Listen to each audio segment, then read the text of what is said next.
Dobro jutro svima. Danas će Nataša da sprema njene palačinke. Za njene palačinke, for your pancake, šta hoćeš kod mene? What is necessary?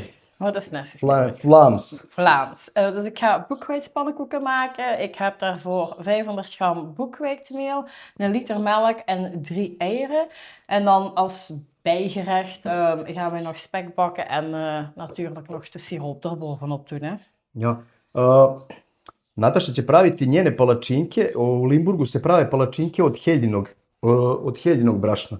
Znači ima pola kilograma heljinog brašna, 3 jajeta, litar mleka će da koristi i kod njih se palačinke, ona će da zamuti ovo i mora da stoji par sati ovo. Ne znam zašto, tako se pravi. I imam ovde pakovanje slanine. Slanina je sveža, onako deblje isečena na skoro santimetar i ona se ispeče na grill tiganju da bude hrskava i tako se jede uz te palačinke i preliva se sa nekim sirupom, da li od kruške ili može sa medom.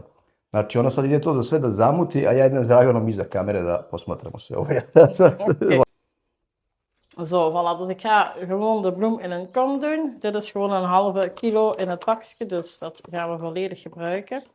Pola kila brašna, dodaju odmah heljino je brašno, 100%. En dan gaan we de eieren toevoegen. Hè? I 3 jajeta.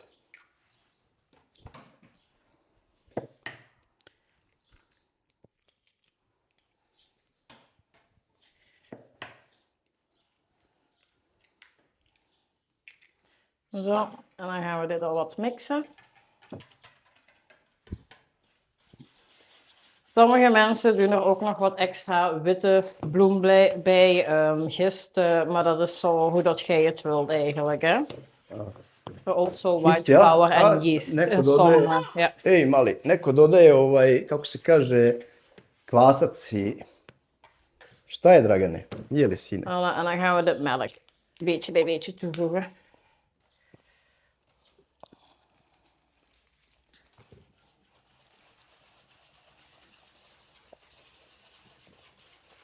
Znači mleko malo po malo. Je kunt dat ook met de elektrische mixer doen, maar met de hand is juist zo snel gedaan.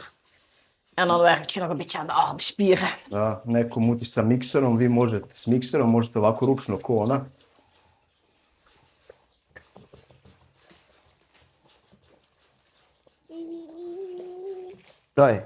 Staj. Maj, opsala.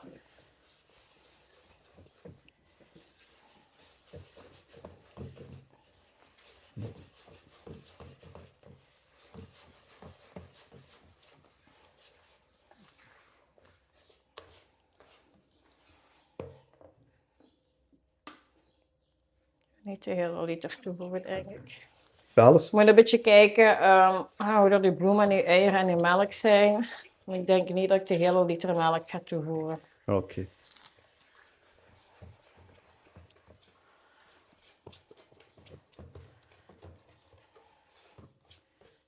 Ništa, ona će ovo da zamesi i pokazat će, nagnut će posle ovu činiju da vidite otprilike kako to treba da izgleda. En als het gemixt is, dan heb je zo een deeg. Wacht even, een beetje nog de focus. Ja. Dus dat is best nog een beetje lopend. Ik ga dat nu een paar uurtjes, je kunt dat een paar uurtjes tot een ganse nacht laten staan, dat dat een beetje kan opwellen en kan opstijgen. Oké. En dan gaan we dadelijk, ondertussen kun je het spek bakken en dan gaan we na de hand de pannenkoeken bakken. Ništa, mora ovo malo da poklopi, da odstoji, jer za alles van de melk, ne? Nee, I didn't use everything. Ne? Nee. Da, nije koristila sve, ostalo je možda 2 deci, nek 7 decilitra. Ja, zoiets, ja. Oko 7 decilitra iskoristila, poklopit će ovo, mora da odstoji par sati, onda ćemo ispeći slaninu i vraćamo se nazad da pečemo palačinke. Evo nas, pored šporeta što bi rekli, ja i Nataša smo podelili obaveze, ona će da pripremi palačinke, a ja ću da ispečem, uzela je neka 2 pakovanja ovako slanine, sveže, malo ću da je usolim i na grill tiganju samo da ispečem i da ih poređam ovde. Ja zaista nikada nisam jeo palačinke sa slaninom, ona kaže ide sa nekim sirupom se prelije ili može sa medom. To je neki doručak, eto, koji spremamo. Sad je, evo, već 9:30 i dok ja ovo ispržimo ovu slaninu, pa će onda ona palačinke da doručkujemo i idemo za Limburg. Dragana vodimo kod Natašinih, idemo i on će da ostane tamo uveče, a mi idemo na kuglanje. U kuglanu ide Natašin brat i neki, ja iz familije su uglavnom njeni, rezervisali smo kuglanje za nas 10 ili 12 i posle toga idemo na večeru. Tako da ništa, spremamo sad ovu slaninu, pečemo sve na grill tiganju pa se vraćamo nazad. Ništa, stavili smo slaninu ja je stavim na hladan grill tiganj uvek i onda upalim polako da se to krene da se greje i da ispečemo. Kad ispečemo ovu slaninicu, to će onda biti to i samo Nataša da napravi palačinke i vraćamo se nazad. Ništa, ispekli smo jednu turu, ispečemo ovu drugu i onda Nataša pravi palačinke pa da probamo sa slaninom kako to već ide. Zo, het teeg is klaar. Het heeft een aantal uren gerust, 2-3 uurtjes in de frigo of op een koele plaats. Dat is voldoende. En zoals je kunt zien, is het niet meer zo vloeibaar, maar is het al wat dikker van consistentie. En zo moet dat eigenlijk zijn. Znači ovo brašno od helje što je zamesila za palačinke, ostalo 2-3 sata u frižderu i treba da bude ovako, ne treba da bude previše retko za ove palačinke. Sad će Nataša da ih peče i to je to. Ja. Zo, voilà, ik heb een pan opstaan met wat boter. We maken dat de boter overal de pan bedekt. En dan gaan we er een goede lepel, soeplepel, beslag in doen. Ništa, stavila Gewoon in het puter. midden. Aha, evo. En dan zo lichtjes naar de zijkanten laten uitlopen.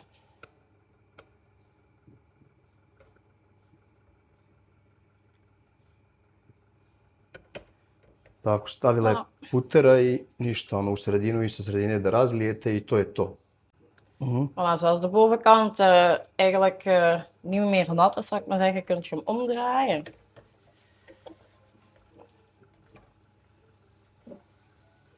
Voilà, en dan de tweede kant bakken. Ok, okrenula ih je i to je to. Ispečemo i idemo da probamo. Nou, ik ga nog eens even draaien dat deze kant ook bruin, een bruinig kleurtje krijgt, gelijk deze kant. Hè. Ništa, okrenula je još jednom da dobije i ovu drugu stranu da bude ovako malo brownkasta. To su, kao što kažemo, palačinke od heljinog brašna i one se peku malo deblje, tako se bar prave ovdje u Belgiji. Zo, voilà, de pannenkoek is klaar en dan gaan we die gewoon op het bord leggen en dan aan de volgende beginnen. Hè. To je to, ova je gotova, idemo na sljedeću. Ok, malo putera.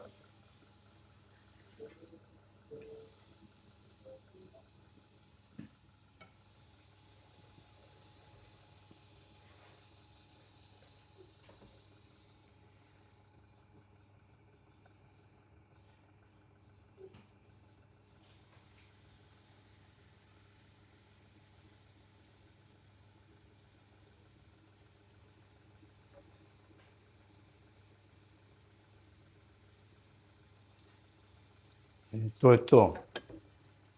Ok, idemo da ispečemo sve palačinke i da degustiramo. Mijn pannenkoeken zijn klaar. We gaan die nu proeven met wat spek, siroop, honing, walnoten, wat dat je eigenlijk er graag op wilt doen natuurlijk. Ništa, Natašine palačinke od heljinog brašna su spremne. Ovdje ima nekih 10-ak debljih palačinki. Oni to služe sa slaninom i sa nekim medom, marmeladom. A ja ću naravno i sa orasjem i sa medom. Pa idemo da probamo. Hallo. Dragane, sine, hej! Idemo degustacija da padne. Gde si, sine? Kaki? Ja. Up. Dragane, hej, gde si? Ajmo da probamo palačinke. Ok, evo nas na stolu. Nataša kaže, ove palačinke se serviraju tako što uzmete palačinku, neki, you put this on the pancake, ja? Ja. Neki, ovo je više lično na neku marmeladu. Ali ajde da probamo i ovaj njihov belgijski recept. Znači, palačinka en spek ook. Ja, je kan put spek in between or either Hier. side. Ja, Dobro. zou je gewoon. Znači, uzet ćemo i slaninicu. Opsala.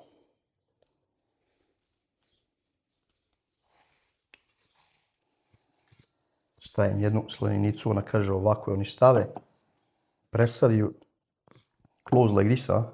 Ja. I, čekaj, sad sam se izmastio. Da probamo šta je ovo. Daar is de bacon. Ira. Ovdje je slanina. Dat is het leuk voor de bacon. Hm? Ajde da vidimo. Prvi put jedemo ovo. Hvala.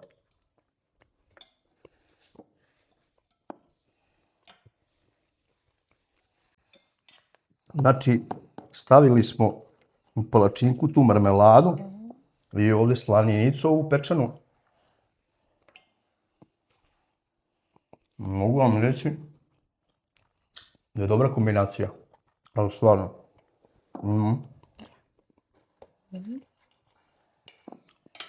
Opa. Can you... Možeš li? Možeš. Baš je dobra. Very good. Tako da,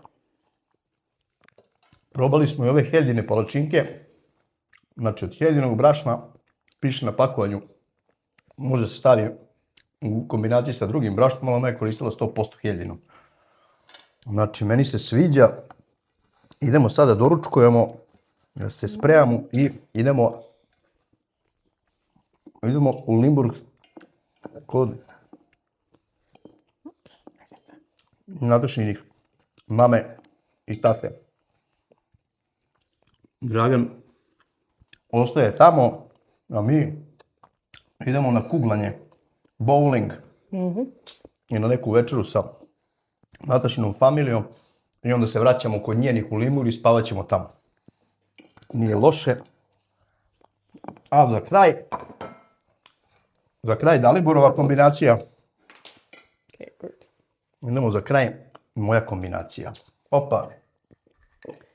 Nema ništa bez oraha i šećera. Šećera, kako sam rekao. Da je nafilujemo ovako. Pola orasi, šećer, opsala. Nema ništa bez našeg vojvođanskog bagremovog meda. Što se tate tiče, da bude bogato meda. Liquid gold. Liquid gold. Sada da vidimo srpsku varijantu.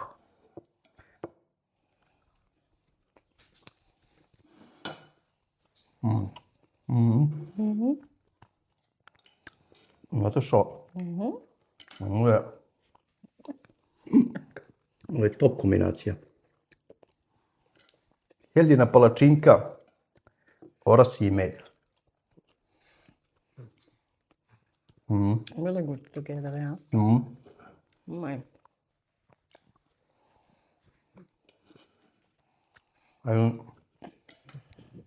Nog?